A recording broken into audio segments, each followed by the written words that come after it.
সফলতা পেতে হলে আগে নিজেকে ডেভেলপ করতে হবে। হয়তো আপনার আশেপাশে অনেক মানুষ, আপনার নিজের বন্ধু বান্ধব সফল হয়েছে, আপনি তাদের ধারে কাছে যেতে পারছেন না। এজন্য পরিচিত সার্কেল থেকে বের হয়ে এসে নিজের একটা জায়গা তৈরি করতে হবে। মনে রাখতে হবে, অনেক বড় গাছের নিচে কখনো ছোট গাছ বেড়ে ওঠে না। এজন্য কারো ছায়ায় না থেকে নিজের জন্য একটা পরিবেশ তৈরি করতে হবে। প্রয়োজনে নিজের হোম টাউন, নিজের শহর ছেড়ে নতুন কোনো শহরে থাকা উচিত। নিজের শহর ছেড়ে যাওয়া সম্ভব না হলে সেই সকল সার্কেল থেকে বের হয়ে আসা উচিত যেখান থেকে বিগত বছরগুলোতে আপনার তেমন কোনো ডেভেলপ হয়নি।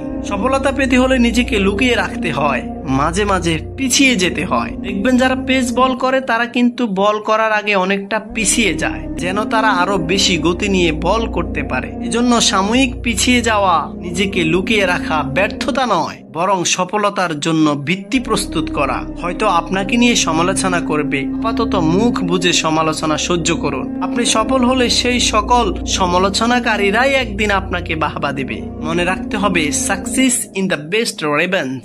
কারো সফলতার দিকে না তাকিয়ে নিজে যা জানেন তার মধ্যে বাছাই করে যে কোনো একটা স্কিল ডেভেলপ করতে হবে। হোক সেটা video editing, graphics design, coding, YouTubing, রান্না বান্না ইত্যাদি।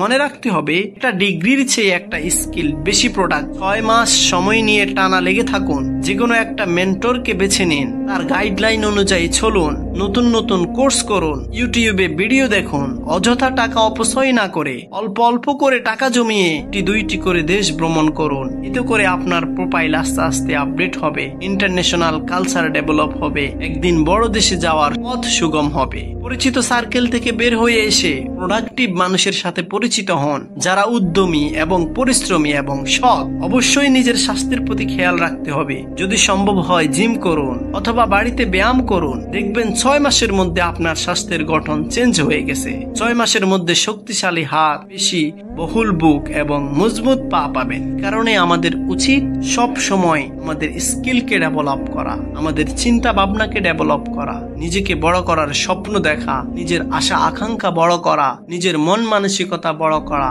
অন্যের কথা চিন্তা করা, দেশের কথা চিন্তা করা। জীবনের প্রতিটি অধ্যায়ে সমস্যা থাকবে, থাকবে দুশ্চিন্তা। এই পৃথিবীতে এমন কোনো মানুষ নেই যার জীবনে কোনো সমস্যা নেই। আমরা প্রত্যেকেই আমাদের নিজস্ব লড়াইয়ে প্রতিনিয়ত ব্যস্ত। কিন্তু জীবনের সবচেয়ে বড় সত্য হলো, এই লড়াই আমাদের আরো শক্তিশালী করে। মানুষের অন্তরে যত নেতিবাচক প্রবণতা রয়েছে তা জয় করার জন্য প্রতিনিয়ত নিজেকে গড়ে তুলতে হয়। জীবনের পথে হাজারো বাধা আসবেই, কিন্তু সেগুলোর মোকাবেলা করতে হলে প্রয়োজন ইতিবাচক দৃষ্টিভঙ্গি এবং অবিচল মনোভাব। যারা হতাশার মাঝেও আশা খুঁজে পায়, যারা নিজেদের দুর্বলতাকে শক্তিতে পরিণত করতে জানে, তারাই জীবনের প্রতিটি চ্যালেঞ্জের মুখোমুখি হতে পারে। আর এই মানসিক শক্তি ও ইতিবাচকতার ফলেই আসে সত্যিকারের সফলতা। তাই যদি কখনো মনে হয় জীবন খুব কঠিন, যদি মনে হয় দুশ্চিন্তার পাহাড় জমে উঠেছে, তখন নিজেকে স্মরণ করিয়ে দিন, আমি পারবো, আমার ভেতরের শক্তি অদম্য। সফলতা কেবল তাদেরই ধরা দেয় যারা সাহস নিয়ে সবকিছু মোকাবেলা করতে প্রস্তুত। আজ লড়াই করুন, কাল জয়ের গল্প লিখুন। বাঁচুন বিশ্বাস নিয়ে, এগিয়ে চলুন সাহস নিয়ে। নিজেকে ভালোবাসো, নিজেকে গড়ো। জীবন কারো জন্য থেমে থাকে না, আর অন্য কেউ এসে তোমার স্বপ্নগুলো গড়ে দেবে না, এমন আশা করাও বোকামি। তুমি যদি নিজেকে আপন করে নিতে না পারো, তবে অন্য কেউ তোমাকে আপন করবে না। নিজেকে নিয়ে গর্ব করো, নিজের শক্তিকে চিনতে শিখো, নিজের লক্ষ্যের জন্য নিজেই নিজের পথ তৈরি করো। অন্যের মতো হতে গিয়ে নিজের অস্তিত্বকে ভুলে যেও না।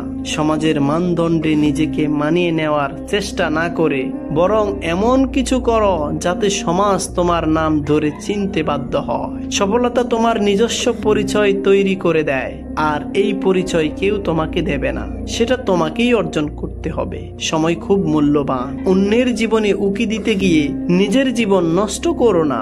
যারা নিজের স্বপ্নের পেছনে সময় দেয় তারাই একদিন গন্তব্যে পৌঁছে। তাই অন্যের মতামত নিয়ে দুশ্চিন্তা না করে নিজের উন্নতির দিকে নজর দাও, নিজের জন্য সময় দাও, নিজেকে জানো, নিজের ভুল থেকে শিখো এবং প্রতিনিয়ত নিজেকে গড়ে তোলো। সবাই বলে টাকাই জীবনের সবকিছু নয়, কিন্তু বাস্তবতা ভিন্ন। জীবনে টাকার প্রয়োজন আছে, তবে তার চেয়েও গুরুত্বপূর্ণ হলো আত্মসম্মান। টাকা থাকলে তুমি স্বাধীন হতে পারবে, নিজের সিদ্ধান্ত নিজে নিতে পারবে, আর আত্মসম্মান থাকলে তুমি কারো অপমান সহ্য করতে পারবে না। অর্থ আর আত্মসম্মানের ভারসাম্য রক্ষা করতে পারলে জীবনটা অনেক সহজ হয়ে যায়। সবচেয়ে গুরুত্বপূর্ণ বিষয় হলো জীবনের কঠিন সময়ে তুমি একাই থাকবে। দুঃসময়ে কেউ এসে তোমার হাত ধরে বলবে না আমি তোমার পাশে আছি। তাই নিজেকেই নিজের শক্তি হতে হবে। দুঃসময় পার করতে হলে নিজের বিশ্বাসটাকে শক্ত করো। নিজের লড়াই নিজেকে একাই লড়তে হবে। নিজের স্বপ্নের জন্য নিজেকেই এগিয়ে যেতে হবে। আর একটা কথা মনে রেখো, তুমি যদি নিজেকে মূল্য দাও তবে দুনিয়াও তোমাকে মূল্য দেবে, কিন্তু যদি নিজের থেকে অন্য কাউকে বেশি গুরুত্ব দাও তবে তোমাকে কেবল অবহেলাই পেতে হবে। তাই নিজেকে ভালোবাসো, নিজেকে সম্মান করো, নিজের স্বপ্নকে বড় করো, জীবন বদলে যাবে।